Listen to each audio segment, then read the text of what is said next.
This year, Salman Khan came to take his Eid with the film Sultan. He was accompanied by the gorgeous Anushka Sharma, but in the movie, there was one more talented actor who impressed the critics and won the hearts of the audiences. We are talking about the character of Govind, played by Anant Vidhat, who is here with today on Bollywood Bubble. Anant, welcome to Bollywood Bubble. Thanks. Anant, first of all, congratulations. The movie is a blockbuster. 3 days 100 crore collection हो चुका है already, और आपके character को critics बहुत applause कर रहे हैं, एज वेल एज ऑडियंसेस को पसंद आ रहा है. लोग बाहर निकल के बोल रहे हैं यार सलमान का जो फ्रेंड बना है वो बहुत अच्छा एक्टर है. तो कैसा लग रहा है आपको? How you feeling about it? Well, I am feeling very happy. उम्मीद तो सब करते हैं, बट हाँ थोड़ा सा अनएक्सपेक्टेड था जितना ओवरवेलमिंग रिस्पॉन्स आ रहा है. So I am overwhelmed, that is what. So acting कैसे हुई? लाइक क्या चाइल्डहुड ड्रीम था कि बचपन से बस भाई मुझे तो एक्टर बनना है, लाइक बड़े पर्दे पे दिखना है मुझे? नहीं, मतलब इस तरह से कभी ये नहीं था कि बचपन से, but yes, when I think on it, when I look back, from very early age I had this inclination towards mimicking people. वो एक आदत थी कि भाई जब तक किसी को देख के कुछ कर लिया है, तो जब तक करता नहीं था मुझे चैन नहीं आता था. But very early, like in my teen ages only, I told my parents that I would like to pursue the career of being an actor. So जब बात करते हैं बॉलीवुड की, YRF is said to be one of the biggest production houses of Bollywood. जी. और उसके साथ बॉलीवुड में debut करना, आप पहले गुंडे में थे, फिर मर्दानी और अभी सुल्तान. जी. So कैसा लगता है? लाइक सीधा डेब्यू तो YRF से हुआ है, तो कैसे फील कैसे हो रहा है? लाइक इतनी बड़ी प्रोडक्शन हाउस से पहुंचना, एक्टर सिर्फ ड्रीम करते हैं और वो आपको मिल गया है, तो how is the whole feeling about it? नहीं, दिस इज़ अमेजिंग. और ये इत्तेफाक की बात है कि तीनों ही फिल्में YRF की हो गई बैक टू बैक. और गुंडे ज़रूर एक बहुत इम्पॉर्टेंट मकाम था, क्योंकि at that point of time I was just looking out for work.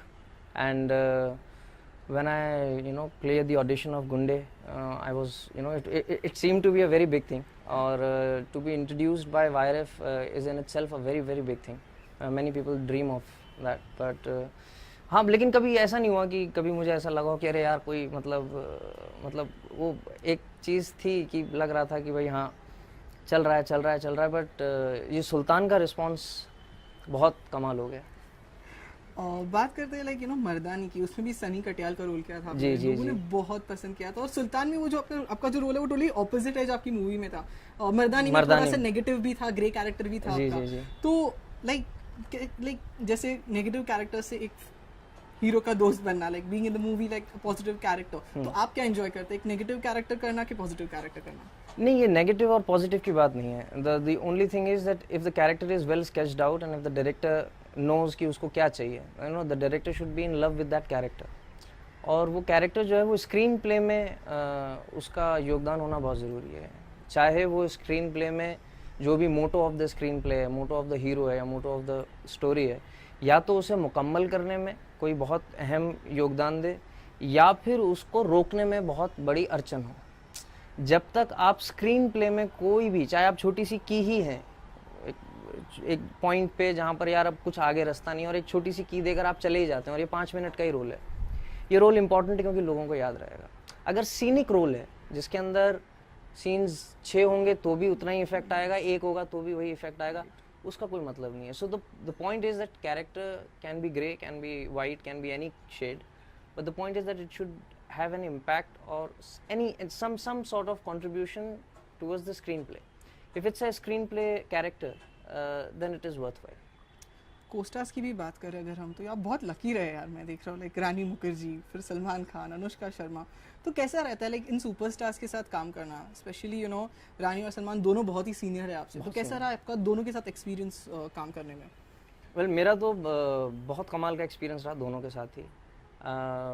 मर्दानी में तो मैं मतलब रानी मैम के साथ तो इतना अमेजिंग था, बिकॉज वो हम लोगों की बात हो रही थी और मैंने एक एनालॉजी दी थी कि रानी मैम इज़ नॉट ओनली, मतलब वो अपना तो कर ही रही हैं, but she is also very concerned about you कि आपका क्या चल रहा है.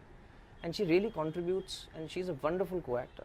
मतलब मुझे याद है वो एक बार मतलब ऐसे लाइन चल रही थी एंड शी पॉइंटेड आउट, कह रहे यार ये इसका कुछ गड़बड़ है हेयर में, उसका देखो.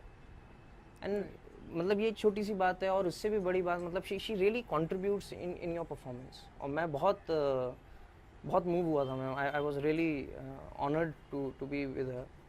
और सलमान सर के साथ भी उन्होंने मुझे पहले ही दिन जब हमारा शूट हुआ था एक छोटा सा, पहले दिन सलमान सर ने मुझे, शूट के बाद हम लोग बैठे हुए थे, बात हो रही थी, तो सलमान सर ने बोला था कि अगर तुम अच्छे लगोगे तो मैं अच्छा लगूंगा, और अगर मैं अच्छा लगूंगा तो तुम अच्छे लगोगे।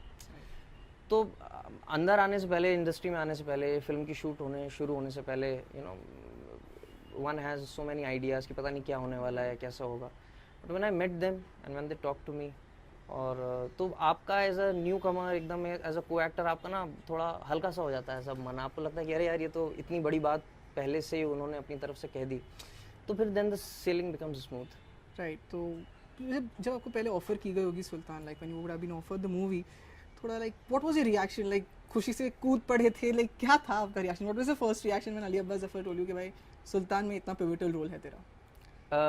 इसका थोड़ा सा उल्टा था, क्योंकि मैं थोड़ा सा घबराया हुआ था। मैं थोड़ी सी हिचक थी, क्योंकि पहले एकदम से मुझे मालूम नहीं था कि रोल कितना पिवटल होने वाला है या क्या है रोल, इतना मालूम नहीं था। मुझे सिर्फ ये था कि भाई दोस्त का रोल है, अब वो दोस्त का रोल कोट अनकोट एक अपने साथ एक बहुत बड़ी हिस्ट्री लेकर आता है कि दोस्त क्या होते हैं। तो मैं थोड़ा सा घबरा रहा था, मैंने कहा यार फिल्म इतनी बड़ी है, इतना बड़ा है, तो I was not very into do a friend's role, जो कि जिस तरह से होते हैं। और मैं उस लिहाज से बड़ा लकी रहा था दोनों ही फिल्मों में, पहले, क्योंकि सनी कटियाल भी एक इंडिपेंडेंट कैरेक्टर था, गुंडे में जो हिमांशु का कैरेक्टर था वो भी एक इंडिपेंडेंट, वो अपनी एक स्टोरी लेकर आया था। दोस्तों का जनरली ये होता है कि उनकी खुद की कोई स्टोरी नहीं होती, और दोस्तों का, मैं जैसे आपको पहले कहा था, वो स्क्रीन प्ले में उनका कोई योगदान नहीं होता, वो बस होते हैं जनरली स्पीकिंग। मतलब आजकल तो बहुत बदल रहा है, सब बहुत अच्छे कैरेक्टर्स लिखे जा रहे हैं, लेकिन जब अली ने मुझे ये बताया कि ये रोल इस तरीके का है, इस तरीके से ये है, और ये सेकेंड हाफ में भी है, and he is the one who tells Akash Oberoi the flashback of sultan, and he tells his story. फिर जब तो मुझे लगा नहीं यार ये चलो कुछ है, एंड अली का जो पूरा पर्सपेक्टिव था इस कैरेक्टर को लेके और फिल्म को लेके, वो पर्सपेक्टिव बहुत फ्रेश और बहुत मज़ेदार था। तो जब अली से बात हुई तो then I was really happy, and क्योंकि ही वाज वेरी क्लियर कि मुझे 2 डायमेंशनल कैरेक्टर्स नहीं चाहिए, मुझे हर कैरेक्टर की, और अगर आप देखें तो सुल्तान में सिर्फ गोविंद का ही नहीं, जितने किरदार हैं उन सबका, उनकी सबकी अपनी एक वजह है, सबकी अपनी एक स्टोरी है, तो वो बड़ा अच्छा हुआ। तो फिर उसके बाद मैं बड़ा खुश हो गया था, फिर उसके बाद तो मुझे था कि यार ये तो, और धीरे धीरे ये इस चीज़ का एहसास होता रहा कि यार ये सलमान खान है इनके साथ हम काम कर रहे हैं। और फिर उसके बाद अब जब ये रिलीज़ हुई है और हम लोग रिएक्शन देखने गए थे, तो आपको मतलब वो आपको एहसास होता है कि अच्छा, क्योंकि आप जब रोज़ शूट कर रहे हो तो उसके बाद उसका एहसास थोड़ा कम होने लगता है, लेकिन जब आप ऑडियंस रिएक्शन देखते हो तब आपको समझ में आता है कि what is the Salman Khan effect. हाँ, जैसे ऑडियंस की बात करें, आप सलमान खान की बात करें, पर आई रिमेम्बर कि आपका वो जो दाऊद च्यवनप्राश वाला डायलॉग है, उस पर भी सीटियाँ तो बड़ी बजी थी। तो how do you feel? Because कहीं ना कहीं जैसे एक सलमान खान मूवी थी, बट जैसे आपने कहा कि आपका एक इंडिपेंडेंट कैरेक्टर था, और आपके भी डायलॉग्स ऐसे थे, देयर इज दिस सीन जहाँ पे सलमान खान भाग रहे होते हैं और आप रणदीप हुड्डा और अमित सर के साथ है, तो वो सब सीन में भी सीटियाँ बजती, तो कैसे लगता है यार कि मेरे डायलॉग पे भी सीटियाँ बजती है? नहीं, बहुत अच्छा लगता है। मैं जैसा पहले ही से बता रहा हूँ, this whole thing which is happening is a little overwhelming, और बहुत अच्छा लगता है। मैं जैसे उम्मीद सब करते हैं, मतलब एवरी एक्टर वांट्स कि यार एक टाइम ऐसा आए जिसके अंदर यार मैं कुछ ऐसा कुछ कर पाऊँ, चाहे वो स्क्रीन पे हो, स्टेज पे भी, जब थिएटर भी करते थे तो उसमें भी ये था कि यार एक ऐसा रोल मिले जिसके अंदर कुछ कनेक्ट बैठे ऑडियंस के साथ। व्हेन इट हैपन्स, उस वक्त वो ऐसा लगता है कि अरे यार इतना हो रहा है, ये इतना, मतलब वो, लेकिन हाँ, वो एक सेटिस्फैक्शन अपने उस पर्टिकुलर काम की आपको पूरी मिलती है जब ऑडियंस के साथ कनेक्ट होता है, तो वो खुशी देता है, वो मन से खुशी देता है कि अच्छा हो रहा है। और जैसे अभी जैसे मैंने आपको कहा कि लोग आपको पहचानने भी लगे हैं कि ऑफ कोर्स ये मूवी सुल्तान में थे, तो कहीं पे भी आपको ऐसा नहीं लगता कि आपका बहुत पिवटल रोल था, दो सपोर्टिंग रोल था, बहुत इंपॉर्टेंट रोल था पूरी मूवी में हो अगर देखने जाए तो कहीं पे भी आपको ऐसा नहीं लगता कि अगर मेकर्स ने आपको प्रमोशंस वगैरह में भी आगे रखा होता तो मूवी ऑडियंस आपको ज़्यादा जान पाती? नहीं सर, मुझे ये एक अलग चीज़ है, प्रमोशन का काम अलग है। अव्वल तो मैं I am too new to be in promotions, और दूसरी चीज़ ये है कि I think it is better कि प्रमोशन में नहीं था, क्योंकि किसी को ये एक्सपेक्टेड नहीं था कि अच्छा कोई इस तरह की चीज़ भी आएगी। तो जब कोई एक चीज़ अनएक्सपेक्टेडली आपको सरप्राइज़ करती है और एकदम से अच्छी लगती है, उसका एक इम्पैक्ट ज़्यादा होता है। आई थिंक वो इस स्टेज पे यही ज़्यादा अच्छा था। और प्रमोशन एक अलग चीज़ है। प्रमोशन में I think it is to do with those people जिनके साथ आपका एसोसिएशन पुराना है, जिनके साथ आपकी आइडेंटिफिकेशन है। तो जिनसे आप आइडेंटिफाई करते हैं, जिनसे एसोसिएशन है, जिनको देखते ही आप जानते हैं कि अरे हाँ, इनकी फिल्म देखनी है। Promotion I think is that alley जिसके अंदर आप उन लोगों को ही देखें तो ज़्यादा बेहतर है। तो इस वक्त तो मुझे नहीं लगता कि बनता था। सही। सो जैसे अभी सुल्तान तो ब्लॉकबस्टर हो ही गई है, सो व्हाट्स नेक्स्ट? क्या हम आपको जल्दी कोई मूवी के लीड एक्टर की तरह भी देखेंगे? अभी तो फ़िलहाल मेरे पास कुछ भी नहीं है। अभी फ़िलहाल पाइपलाइन में ऐसी कोई चीज़ नहीं। हाँ, एक आध बातचीत चल रही है, एक आध ऑडिशंस मैंने दिए हैं। सो लेट्स सी उनका क्या रिजल्ट आता है। बट आई एम एक्सपेक्टिंग कि इस फिल्म के बाद और इस परफॉर्मेंस के बाद the whole process will become, मतलब I am just hoping that it becomes little easier to just approach casting directors and just to come into the consideration of casting directors and production houses that okay, there is an actor, so if there is any role which they think that, so at least I come in the consideration of people. So I'm just hoping ki after this film that happens. Cool. Thank you so much, Anand, for talking with us. Thanks a lot. Hi, this is Anand Vidhat and you are watching me on Bollywood Bubble.